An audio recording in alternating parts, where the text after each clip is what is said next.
Reeves from Ajijic, Mexico, and I'm so excited to be here with all of you today. So please join me in an opening prayer.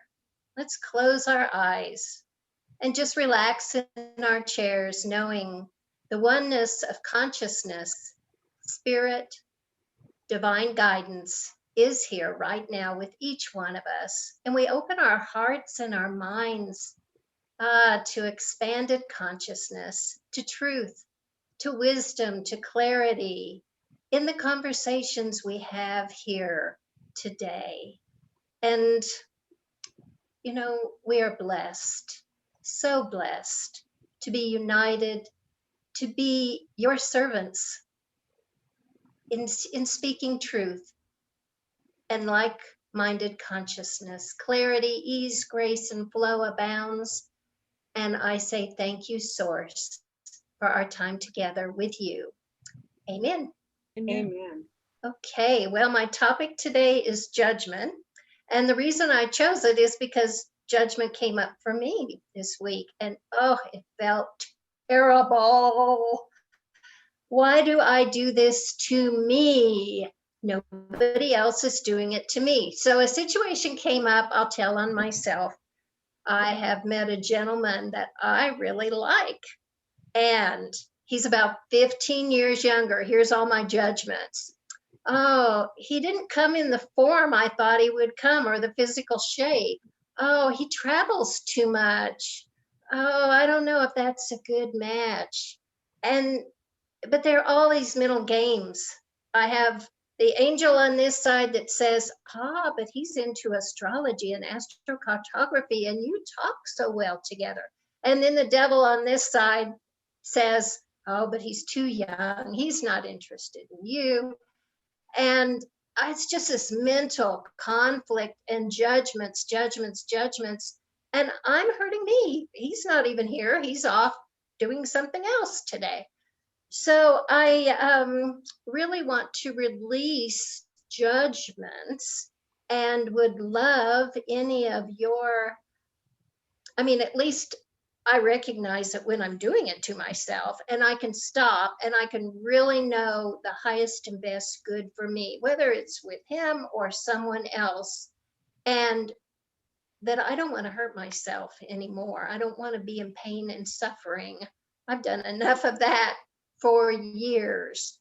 So would anyone like to share how you deal with judgments, your own personal self-judgments and criticisms, or that of someone else that makes a difference in your life? Please, somebody step forward.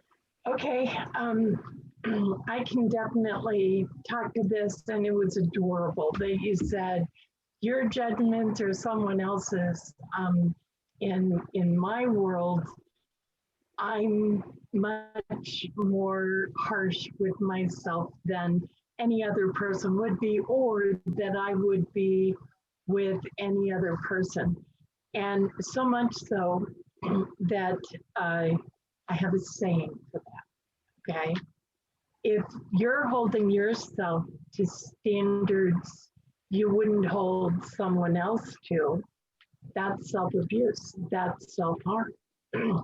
You need to be as loving and gentle with yourself as you are with the people around you.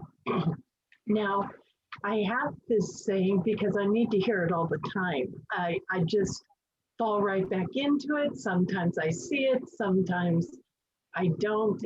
And I go to, maybe it's supposed to be this way. Maybe I don't have all the answers. Maybe I accept and wait and see. And that can help. It doesn't mean I don't do it or feel bad about it or judge myself, oh, you're not perfect. And it's like, yeah, I'm not. So totally, I am not perfect. And maybe I'm not supposed to be. Maybe I'm just exactly who I'm supposed to be. I'll share. I can really resonate with what Linda said and what you said as well. I will hold myself to a higher standard. Okay, for instance, here's my friend saying, hey, I found somebody, but he's 15 years younger, I would say, you go girl, you know. For myself, I'd be like, ooh, you know, hands back, hold on.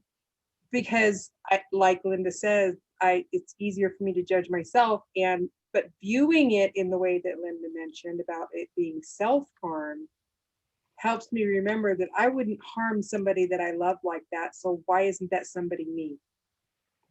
Why am I holding myself to a higher standard? Because I am just as loving as the next person. I am just as deserving as the next person of that self-love. So it's really important for me to remember.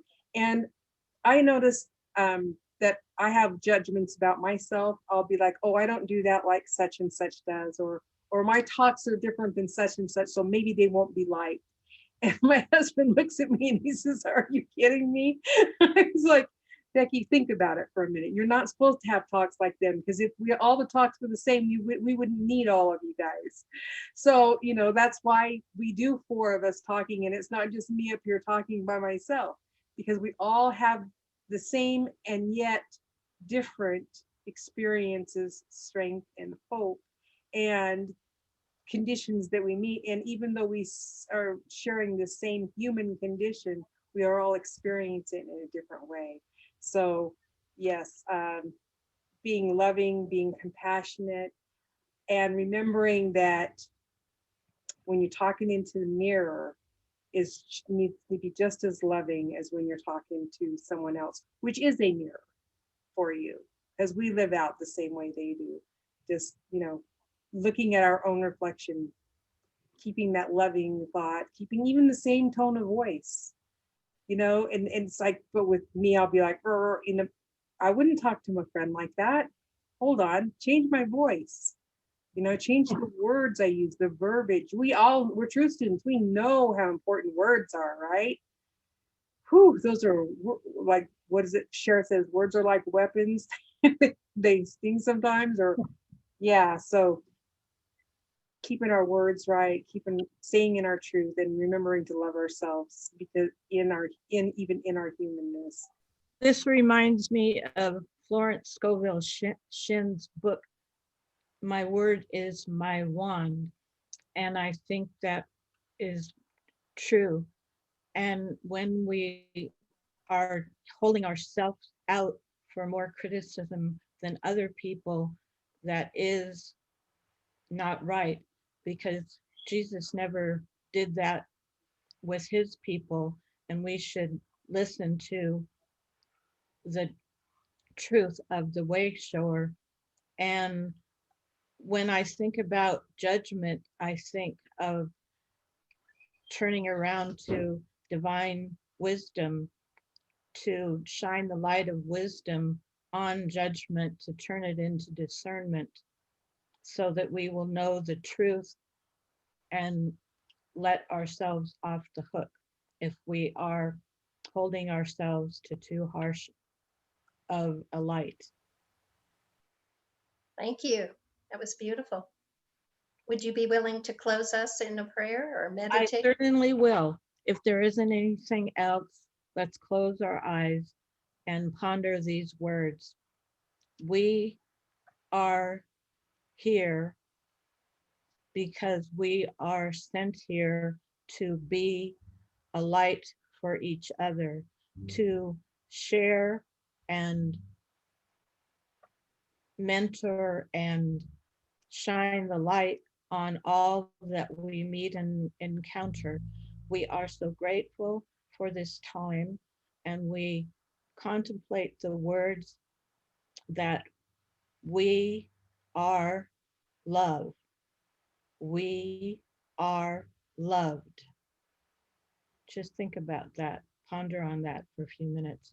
We are loved.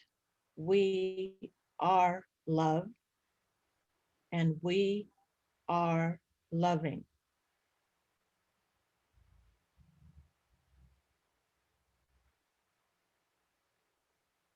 And when you're ready, open your eyes to this wondrous group. We thank you for joining us today. And if you would like this group tell us what you like or what you would rather, and come back tomorrow for another look at something different. And if you have a suggestion of what we would cover, please let us know, because we care about you, because you matter. Bye. Bye. Bye. Thank you for joining us, and let's stay connected and grow in spirit.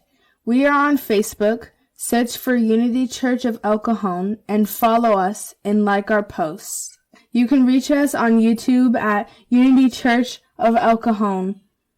Please subscribe to our channel, watch our videos, and leave comments, which can help us improve. We are on the web at unityofelcajon.org. Email or call our church office to receive our weekly newsletters, which lists all of our activities and opportunities to learn and grow together.